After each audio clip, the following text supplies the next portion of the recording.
সুপ্রিয় শিক্ষার্থীরা কেমন আছো সবাই? আশা করি ভালো আছো। তো আজকে আমরা দেখব ডিজিটাল প্রযুক্তির একটা প্রশ্নের সেট। এই প্রশ্নের সেটটা already radio colony model school and কলেজে কিন্তু এসে পড়েছে। এখন এই প্রশ্নটা হুবহু তোমার স্কুলে আসতে পারে, আবার নাও আসতে পারে। এইটা জাস্ট তোমরা প্র্যাকটিস পারপাস প্রশ্ন হিসেবে প্র্যাকটিস করে নিও।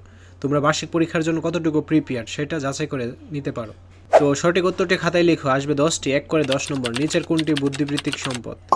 মোনালিসা কি? তারপর তথ্য আদান প্রদানে আমরা সবচেয়ে বেশি ব্যবহার করি কোন মাধ্যম? যে তথ্যের মাধ্যমে একজনের পরিচয় নিশ্চিত করা যায় তাকে কী বলে? তো এখানে দেখো লেখাগুলো কিন্তু ক্লিয়ারলি বোঝা আছে। তোমরা কি করবে, এগুলো অ্যান্সার করে যাচাই করে নিবে যে বার্ষিক পরীক্ষার জন্য তোমরা কতটুকু প্রস্তুত। তাছাড়া তোমরা গাইড বা বই থেকে এগুলোর অ্যান্সার বের করে নিবে। এক কথায় উত্তর আসবে 10টি, 1 করে 10 নম্বর। তো এই প্রশ্নগুলো তোমরা দেখে নাও। আমরা কী কারণে এই প্রশ্নগুলো আপলোড করতেছি? তো আমরা মূলত এই ভিডিওগুলো প্রশ্নের সেট আকারে আপলোড করতেছি তোমরা যেন পরীক্ষায় ভালো একটা প্রস্তুতি নিয়ে যেতে পারো।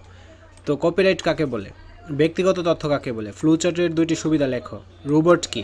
তথ্য আদান প্রদানের ঝুঁকি কত ধরনের ও কী কী? প্যাটেন্ট কাকে বলে? বিদ্যালয় পত্রিকা কি? রচনামূলক প্রশ্ন, দৃশ্যপট বিহীন যে কোনো 2টি প্রশ্নের উত্তর দিতে হবে। তো এখানে 2টা দিছে, তোমাদের পরীক্ষায় 3টাও আসবে। তোমরা বার্ষিক পরীক্ষার ফাইনাল রিভিশন দিয়ে নাও। এতে থাকবে সম্পূর্ণ free model test. Video link comment এবং ডেসক্রিপশন বক্সে দেওয়া থাকবে। আজ এই ক্লাসগুলো বুক করে। কপিরাইট আইনের সুবিধা কী কী? বুদ্ধিবৃত্তিক সম্পদের কয়েকটি ধরন উদাহরণ সহ লেখো। বিদ্যালয়ে যাওয়ার আগে ঘুম থেকে উঠে যা যা করতে হবে তা ফ্লোচার্টের মাধ্যমে উপস্থাপন করো। স্যাটেলাইট ও অপটিক্যাল ফাইবারের মধ্যে কোনটি বেশি কার্যকর যুক্তি দাও। তারপর রচনামূলক প্রশ্ন আসবে, দৃশ্যপট নির্ভর যে কোনো 3টি প্রশ্ন উত্তর দিতে হবে। এখানে প্রত্যেকটা প্রশ্নের মান 8 করে, 3 8 24 নম্বর। হাসিব একটি ওয়েবসাইট তৈরি করেছে যেখানে তার গ্রাহকদের বিভিন্ন ব্যক্তিগত তথ্য সংরক্ষিত আছে। কিছুদিন পর ওয়েবসাইটটি হ্যাক হয় এবং গ্রাহকের ডেটা চুরি হয়ে যায়। ওয়েবসাইটটি হ্যাক হবার সম্ভাবনা কারণ কী কী হতে পারে? হাসিব কীভাবে ওয়েবসাইটের নিরাপত্তা নিশ্চিত করতে পারে?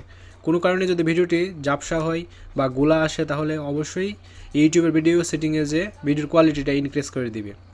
লাবিব ফেসবুকে তার নিজের লেখা একটি গল্প পোস্ট করলো। অনেকাংশে প্রশংসাসূচক কমেন্ট ও শেয়ার দেখে তার ভালো লাগলো, কিন্তু কিছুদিন পর সে অন্য একজনের আইডিতে গল্পটি অন্য লোকের নামে দেখতে পায়। এতে তার মন খারাপ হয়। লাবিবের মন খারাপের কারণ কি ব্যাখ্যা করো। লাবিবের মতো আর কোনো সৃজনশীল মানুষের মন যেন খারাপ না হয় সেজন্য আমরা বুদ্ধিবৃত্তিক সম্পদের কোন কোন নীতি অনুসরণ করব। তানবীর একটি নতুন ইমেল আইডি খুলেছে।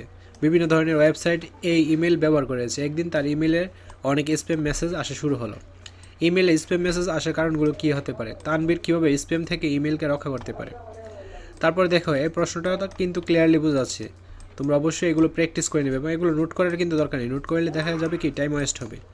তোমরা জাস্ট প্র্যাকটিস করে নাও এবং কতটুকু তোমরা পরীক্ষার জন্য প্রিপেয়ার সেটা যাচাই করে নাও। হাই এভরিওয়ান, এটি আমার পার্সোনাল চ্যানেল, সবাই সাবস্ক্রাইব করে দিও। এখনও ভিডিও আপলোড হয়নি, ভেরি সুন ভিডিও আপলোড করা হবে। চ্যানেলের লিঙ্ক ভিডিও অ্যান্ড কমেন্ট বক্সে দেওয়া থাকবে। আজকের ক্লাসটি এ পর্যন্ত। পরবর্তী ক্লাসটি সবার আগে পাওয়ার জন্য অবশ্যই চ্যানেলটি সাবস্ক্রাইব করে অল নোটিফিকেশন অন করে রাখো, যেন ভিডিও ছাড়া মাত্রই সবার আগে তোমাদের কাছে পৌঁছে যায়। ঠিক আছে?